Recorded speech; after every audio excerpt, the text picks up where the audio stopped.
What's up, everybody? Charlie Marlow here. Got to jump on, talk a little Cardinals, talk about this news. Katie Woo of The Athletic, who does such a great job covering the Cardinals, reporting that the Cards are not expected to bring back Paul Goldschmidt, according to multiple league sources, she writes. And I think this is good news. It's bittersweet because, look, everybody likes or loves Paul Goldschmidt. Great guy. Great teammate, great baseball player, Hall of Famer, probably, or darn close to it, borderline. I haven't even looked up his numbers in a while, career, but he's dang close, if not a Hall of Fame baseball player. But also, look, 37 years old, just turned. So if you were to, say, sign him to one of these 2-year extensions that the Cardinals often give to aging players, especially guys they really like a Paul Goldschmidt, who they do like, and they should, because he's a great guy, as I said.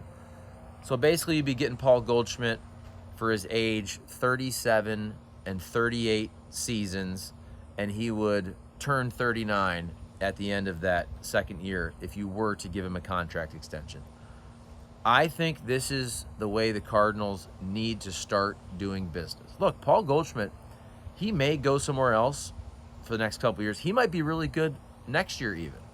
But it's not a good value play, in my opinion. It's not a good bet for whatever type of money he's going to make. Look, he's making $26 million a year right now. What's he going to sign for a 2-year deal? Is he going to get $35 million for 2 years? Right, he's not going to get 26. Look, his numbers are falling off. A couple years ago, go back to 2022, he wins the MVP with the Cardinals. Unbelievable. OPS plus that year, I think, was 171. Correct me on that. I believe something like that, right? Something crazy. And then last year, OPS plus, I just looked this up, was 120. So a big drop off, but that's still 20% above league average for a guy at the time who's 35, 36 years old. This year you've seen a big drop off. I just checked, 97 OPS plus. So we're talking basically right there at league average or slightly below for a guy who just turned 37 years old. But the kicker is he's making $26 million. Look, you can be a league average player if you're 25 years old and you're making $600,000-700K per year. But I just don't think it made sense for the Cardinals to bring him back at a high number when he's clearly on the decline due to age. Father Time is undefeated. And also, this is why, going back to even last year, I didn't think the idea of the Cardinals trading Paul Goldschmidt at the deadline was that crazy. But I knew they weren't going to do it because the Cardinals never do things like that. But look at positionally. I don't know if Jordan Walker is going to be an outfielder long term. The dude's 6 foot, what is he, 6'6", 6'7"?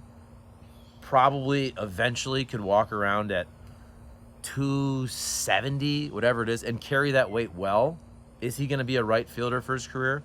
Is he going to be a first baseman? Maybe he'll be a first baseman. I don't know. How about Alec Burleson? Can surely play first base. So you have some other guys, excuse me, who can play first base. Also, even a Nolan Gorman. Could Nolan Gorman play first base? Here's a guy who came up as a third baseman, and then he's a second baseman. I mean, surely if you can play third, you can play second, you can play first base. A guy like Brendan Donovan can play first base. I know you don't want him to be your everyday first baseman. You like him as the super utility guy. I'm just saying, the Cardinals have options at first base. Getting back to Katie Woo, by the way, who reported and broke this story about Goldie, but also her article that came out on Friday, which was really interesting. I mean, pretty scathing indictment of the Cardinals' lack of development in the minor leagues. And you saw that John Mozeliak and Michael Gersh did not comment, but there was quotes from anonymous sources within the front office. And so, look, the Cardinals realize they need a full overhaul, top down. And really, if you think about it, it's more bottom up than top down. And I say that because it starts at the minor league levels. And so they have to make sure that they can compete in terms of the arms race of ideas and technology and scouting and coordinators, and they need to be there on the same level as these teams, whether it's the Rays, the Dodgers, the Brewers. If you read that article, right? The Cardinals have been underfunded in the last several years when it comes to that Cardinal way, that George Kissel way that we're all used to, because the Cardinals were putting more of their money into the major league payroll, which hasn't worked out either. The Cardinals in free agency under John Mozeliak, they have not been that great at all. Now look, this past year, Sonny Gray, you like that? Go a couple years ago, I mean, Wilson Contreras, even Lance Lynn, Kyle Gibson, you like what they brought to the table. Once they signed him, I think the argument was more so don't sign both Lance Lynn and Kyle Gibson. But I'm talking historically, if you just go to the Dexter Fowlers and the Mike Leakes of the world, and the Carpenter extension, and this Miles Michaelis extension, and I'm missing some other folks as well, but spending in free agency has not been the Cardinals' strength, which is why they need to develop from within, and that's when they were great under Luno and Mozeliak and all those great drafts in 09, and then you saw 11 to 15, the fruits of all of that. The Cardinals had so many homegrown guys, so many homegrown pitchers, and we're not seeing that anymore. So I think the Cardinals are finally, they're being forced to change, because last year was so terrible. This year, whatever, they're going to end up slightly above 500. But Cardinals fans are also pissed, you can tell, not showing up. No 3 million fans, not even close. That's no 3 million tickets sold. We all know that there was way fewer people actually in terms of butts in the seats. But I think the article that came out Friday, and then this news on Goldie, the Cardinals are basically realizing that we have to change, right? We can't just give every player we like a free 2-year extension at the end, whether that was Carp or Michaelis, and everything at the end with Waino. Waino was pretty good until that final year where he was terrible. But like the legacy deals, we need to end that. So times, they are a-changing. What do you think about all this news? Not just Goldie, but what came out in Katie Woo's article Friday, where, look, it looks like the Cardinals are going to take a step back philosophically. They've already taken a step back the last couple years in terms of wins and losses in the standings. But it seems like the next year or so now, look, we're going to regroup. We're going to start at the minor league level. So you wonder in terms of trades, if you're really not going to try to win next year. Now, I don't think they'll go full tank mode. But who also could be moved? Just think about Nolan Arenado making a ton of money, not as productive. Would you have to eat some of that salary to move him? Is Sonny Gray on the table?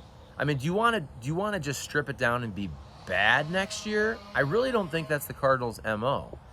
Maybe they should do that. Fans will be pissed. Fans are already pissed. Let me rephrase that. Would you guys actually be pissed? Because some of you have been asking for the tear down, going back to the trade deadline. Hey, let's trade Ryan Helsley right now when his value is at an all-time high, get a haul back, and try to set the team up better for the future. I don't know. I don't think St. Louis Cardinal fans can stomach a full-on rebuild. But I also don't know if it would really, truly be that, because there's enough good young position players, I think, that the product on the field would still be exciting. Look, it's not going to be a 5-year rebuild. Even if you said, we want to be competitive in 2026, I mean, aren't you holding on to, obviously, Nootbaar, Donovan, clearly Mason Wynn, Alec Burleson, Ivan Herrera, whoever it is. You have Victor Scott. You have Ciani.